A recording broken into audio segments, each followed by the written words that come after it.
Aujourd'hui, on va vous parler du Brésil. Tout d'abord, le Brésil, c'est le plus grand pays en Amérique du Sud. Le pays est vraiment en émergence économique avec une grande population de 207,7 millions d'habitants, donc ce qui fait qu'il y a une grande main-d'œuvre économique possible. Dans ce pays, il y a un grand nombre de personnes qui souffrent d'analphabétisme. Effectivement, dans les États du Nord, c'est ceux qui sont le plus touchés par l'analphabétisme que les États du Sud. Comme on peut voir, la situation au Brésil s'améliore au fil du temps par rapport à l'éducation. Par exemple, en 2000, 87% des enfants et des adolescents de 7 à 16 ans avaient accès à l'enseignement primaire, mais il y a eu aussi une diminution du taux ce qui fait qu'il y a eu une diminution du taux d'alphabétisme de 1,1 à 11,8. Cependant, le Brésil tente vraiment de remanier l'éducation au niveau de l'échelle nationale pour que plus d'enfants aient accès à l'éducation. Un autre facteur qui est important, c'est que l'expérience de vie dans ce pays est toujours en constante amélioration. La donnée la plus vieille qu'on a trouvée par rapport à l'expérience de vie est en 1960, où l'âge maximal d'une personne était de 54 ans. Par contre, avec la projection des graphiques du site Perspective, l'espérance de vie qu'on peut évaluer en 2017 serait de 75 ans.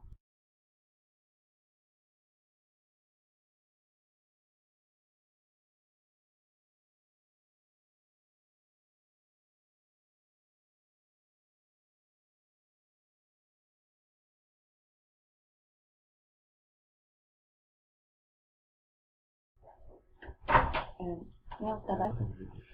Le Brésil est un pays qui connaît depuis de nombreuses années de grandes inégalités, autant sociales qu'économiques.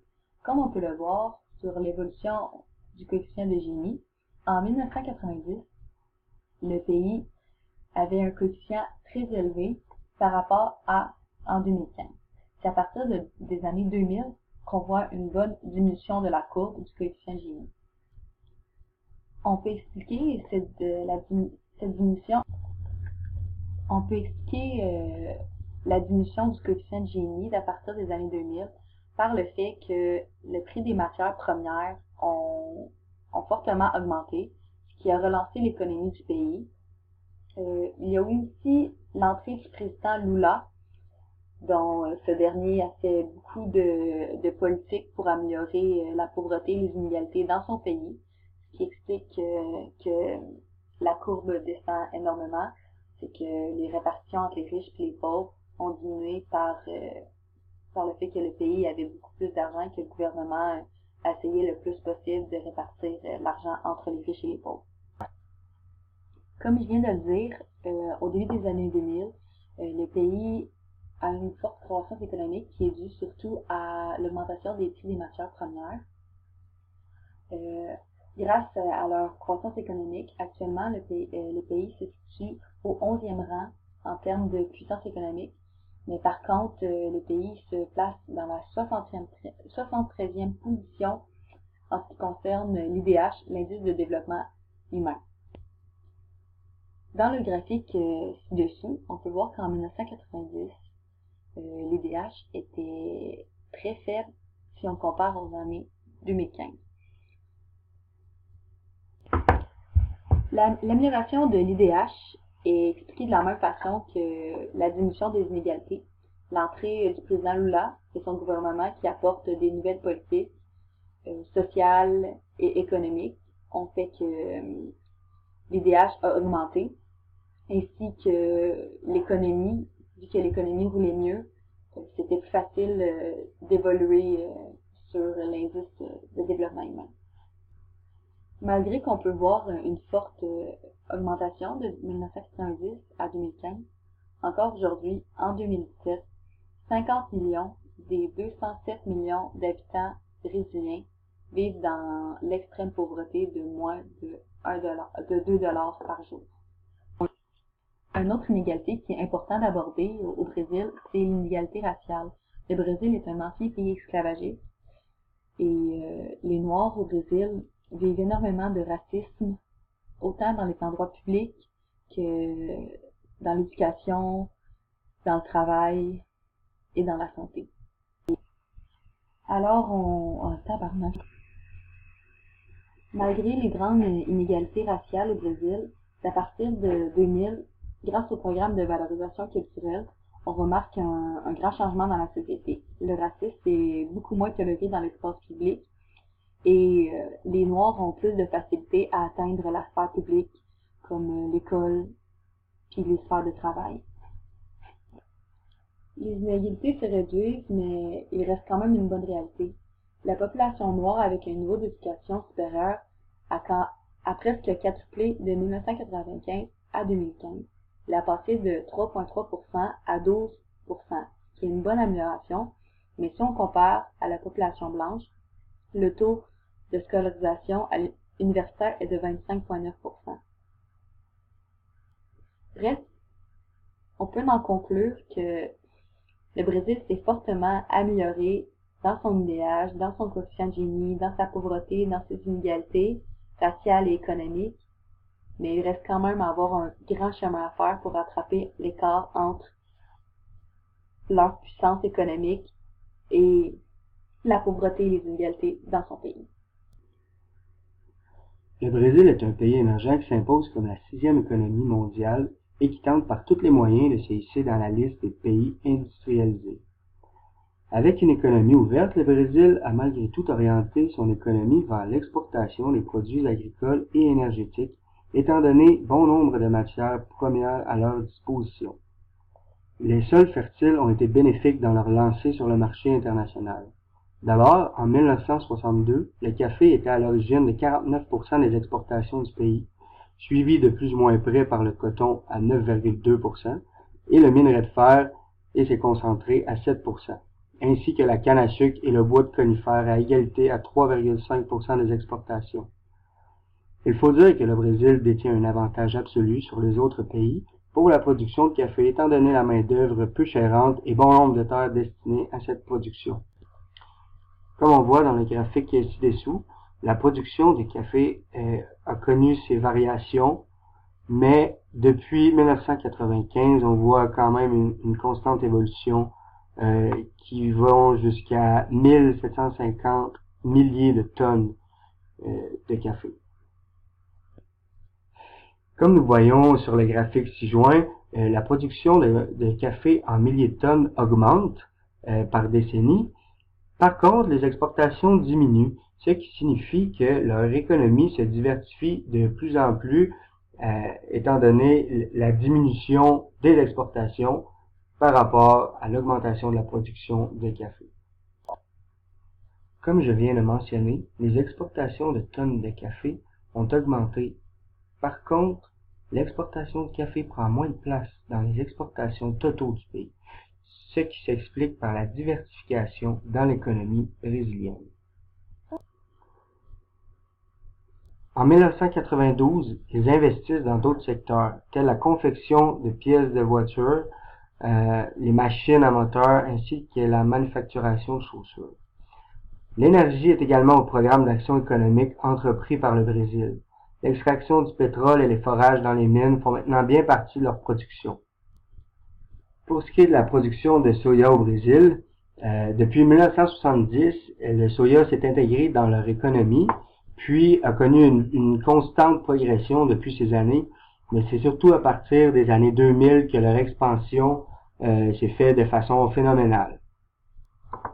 Contrairement au café, nous voyons dans les décennies qui augmentent, la production en tonnes augmente également, de façon à doubler entre les décennies quasiment.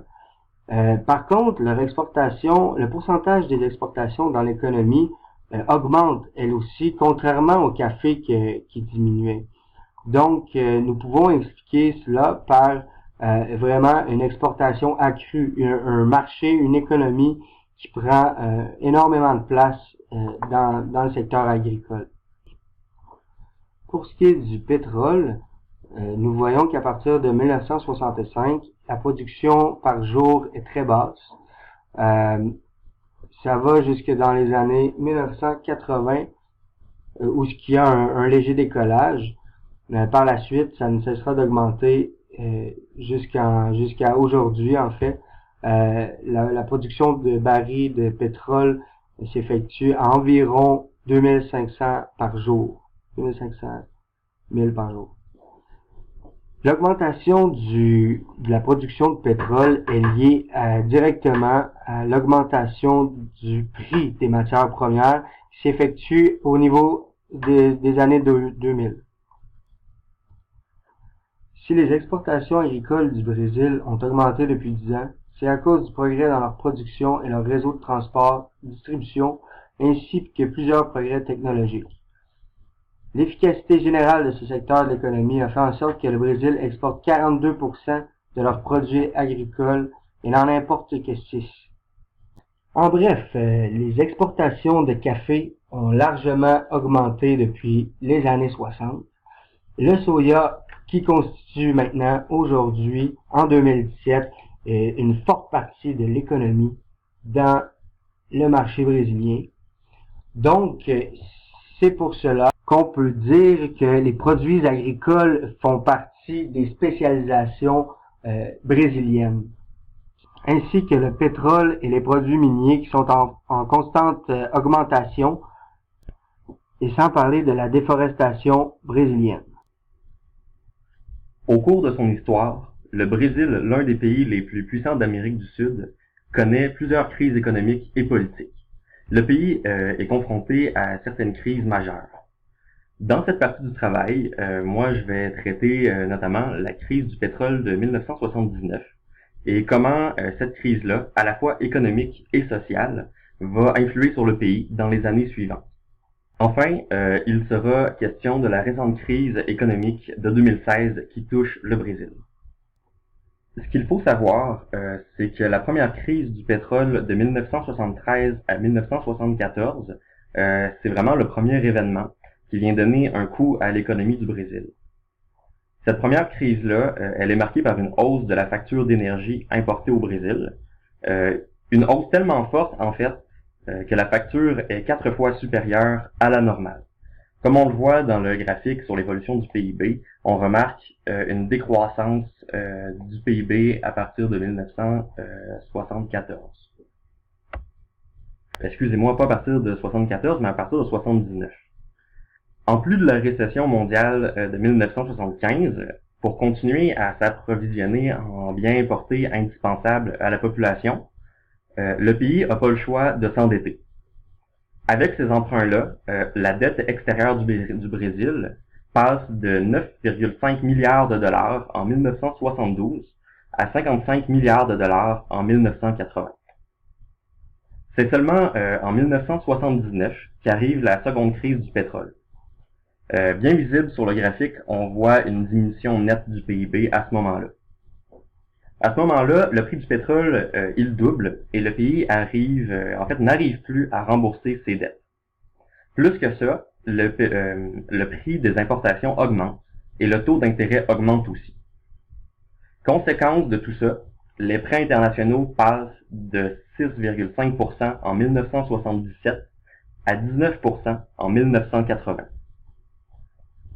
C'est seulement en 1993 qu'il retombe dans les alentours de 3,5%.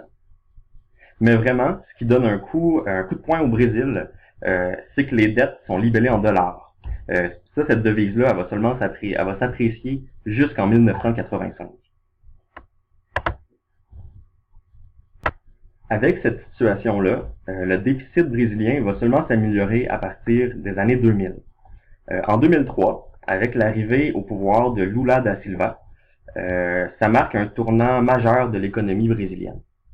Le nouveau président fait chuter la dette, qui ne représente plus qu'une mince partie du PIB du pays. Avec une hausse des exportations passant de 31,4 milliards de dollars en 1990 à 53 milliards en 2005, en plus de la dette passant de 36,6% du PIB en 2000 à 19,2% en 2005, le Brésil, il voit vraiment sa marge de manœuvre augmenter. Là, c'est à ce moment-là que redresser l'économie du pays est accessible. Aussi, un des faits marquants du mandat de Lula, c'est que la population pauvre, à partir du moment où il rentre à la présidence, la population pauvre va vraiment diminuer. Puis ça, c'est notamment parce qu'il a investi dans l'économie puis dans les différents domaines du marché de l'emploi. Durant la dernière décennie,